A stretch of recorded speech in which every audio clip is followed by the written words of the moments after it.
સુરત શહેરમાં આવેલા મોટા વરાછા તેમજ ઉત્તરાયણ વિસ્તારમાં સતત અગ્રેસર રહેનાર અને સૌથી વધુ A1 ગ્રેડ આપનાર સંસ્કાર તીર્થ જ્ઞાનપીઠમાં એસએસસી બોર્ડમાં 61 વિદ્યાર્થી A1 ગ્રેડ, 77 વિદ્યાર્થી A2 ગ્રેડ શાળાનું પરિણામ 99.20%, ગજેરા રુદ્ર વિકાસભાઈએ 99.98%, 98.70% મેળવી સમગ્ર ગુજરાતમાં ટોપ 10માં આવી શાળાએ અપ્રતિમ પ્રસિદ્ધિ મેળવી। ત્યારે વિદ્યાર્થીઓ મેળવેલી અનોખી સિદ્ધિ બદલ સ્કૂલમાં દીપકભાઈ ભડીદિયા દ્વારા મીઠાઈ વેચી અને ફટાકડા ફોડી તમામ ટ્રસ્ટીઓ, સીઓની દીપકભાઈ ભડિયાદરા, આચાર્ય ગિરીશભાઈ ખોયાણી, કોર્ડિનેટર તેમજ તમામ શિક્ષકો તેમનો ખૂબ ખૂબ અભિનંદન પાઠવ્યા હતા। સ્તુતિ સતીશભાઈ છે, હું સંસ્કાર તીર્થ જ્ઞાનપીઠના અભ્યાસ કરું છું અને મેં A1 ગ્રેડ પ્રાપ્ત કર્યો છે 99.81 PR સાથે। હું આ મારી સફળતાનો શ્રેય મારી શાળાને અને મારા પેરેન્ટ્સને આપવા માગું છું અને આગળ હજી તો વિચાર્યું નથી, હવે વિચારશું હમણાં। મારું નામ ગજેરા રુદ્ર વિકાસભાઈ છે, હું સંસ્કાર તીર્થ જ્ઞાનપીઠ વિદ્યાપીઠમાં અભ્યાસ કરું છું। હે મારે 99.98 PR અને 98% આવ્યા છે। આગળ એન્જિનિયર બનવા માગું છું।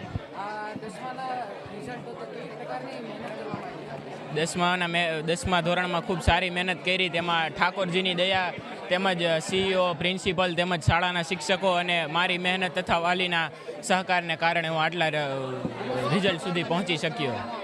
હે શાળામાં ખૂબ સારી મહેનત કરાવવામાં આવે છે, તેમજ અહીંયા શાળામાં લીધેલી મોડેલ ટેસ્ટ અને યુનિટ ટેસ્ટે અમને બોર્ડ એક્ઝામમાં ખૂબ સારી મદદ કરી।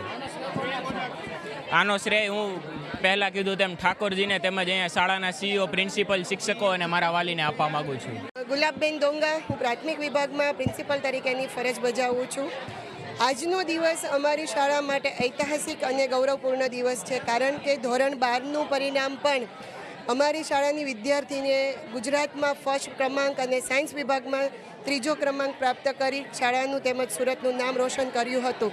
સાથે સાથે આજના પરિણામની જો વાત કરું તો A1 ગ્રેડમાં 61 બાળકો અને A2 ગ્રેડમાં 77 બાળકો સાથે શાળાનું 99.20% પરિણામ જાહેર થયું છે, જે ખૂબ જ ગૌરવની વાત છે।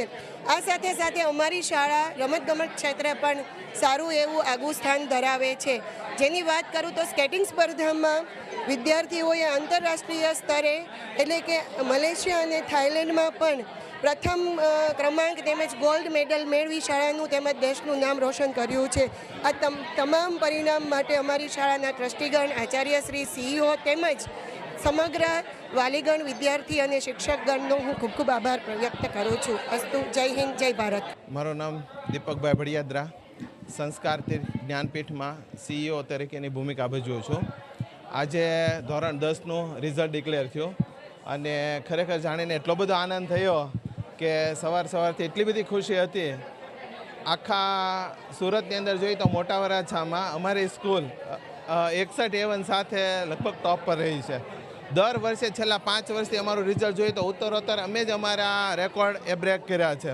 ઘણી બધી નામાંકિત શાળાઓ કરતાં પણ ઊંચું રિઝલ્ટ આપવાનો મને ગર્વ છે। આજે જોઈએ તો અમારો રુદ્ર એ 98.16% સાથે ગુજરાતમાં ટોપ લેવલ પ્રાપ્ત કર્યું છે। એ બદલ ખરેખર ખૂબ હર્ષની લાગણી અનુભવે છે। અને 61 A1 અને 77 A2 ખાસ મારે વાત કરવી છે તો મારી સ્કૂલની અંદર 214 વિદ્યાર્થીઓ હતા, એમાંથી 138 વિદ્યાર્થી A1 અને A2 એટલે 70થી 80% બાળકો A1 અને A2માં છે। આ ટકાવારી જોતાં કદાચ સુરતમાં આવું પરિણામ અમારી સ્કૂલનું એકનું હશે, એનો પણ મને ખૂબ ગર્વ છે કે અમે બાળકોને પહેલાં ધોરણથી લઈ ટ્રેનિંગ આપી। આજે અમારી શાળાના 13 વર્ષ પૂર્ણ થયા તો 6-7 બાળકો એવા હતા કે જે બાળભવનમાં અહીં અભ્યાસ કર્યો અને અહીંયા 10મા ધોરણની અંદર A1 લાવી ચૂક્યા છે। એટલે પાયાથી જ અમારી સંસ્થા આવું જબરજસ્ત શિક્ષણ આપે છે।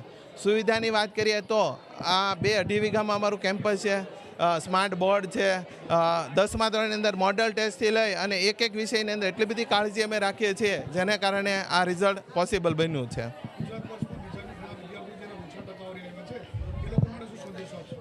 ખાસ તો હજુ આ 10મું ધોરણ છે, આ પરિણામ અંતિમ પરિણામ નથી। મેં ઘણા બધા એવા જોયા છે કે 1-2 વિષયમાં નાપાસ હોવા છતાં ફરી વખત એક્ઝામ આપી અને CA બની ગયા છે। 39% બાળકો ડૉક્ટર બી બની ગયા છે। તો આવા ઘણા, હજુ તો આપણી પાસે બહુ બધો સમય છે, ઘણું બધું આપણે કરી શકીએ। તો આ પરિણામ એ અંતિમ પરિણામ નથી એમ, આપણી પર કોન્ફિડન્સ રાખી અને ફરી પાછું આ રિઝલ્ટ સુધરી શકે છે અને આગળ જઈ શકે છે. અને ઘણી બધી ફિલ્ડ હોય, સ્કિલ બેઝ આપણે આગળ વધવાનું. તો રિઝલ્ટના આધારે કોઈ બાળકને ઓછું રિઝલ્ટ હોય તો એમાં હતાશ કે નિરાશ થવાની કોઈ જરૂરિયાત નથી. હજુ આપણી પાસે ઘણા બધા વર્ષો છે અને ઘણું બધું આપણે અભ્યાસ કરવાનો, એટલે કોઈએ ચિંતા કરવાની કોઈ જરૂર નથી એવું મને લાગે છે.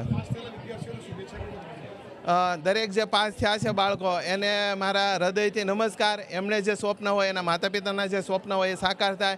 એમણે જે ઈચ્છા અનુભવી હોય એ લેવલ સુધી પહોંચે અને ભારત દેશનું નામ રોશન કરે એવા આશીર્વાદ આપું છું. કાનાભાઈ મેર, દિવ્યાંગ ન્યૂઝ, સુરત.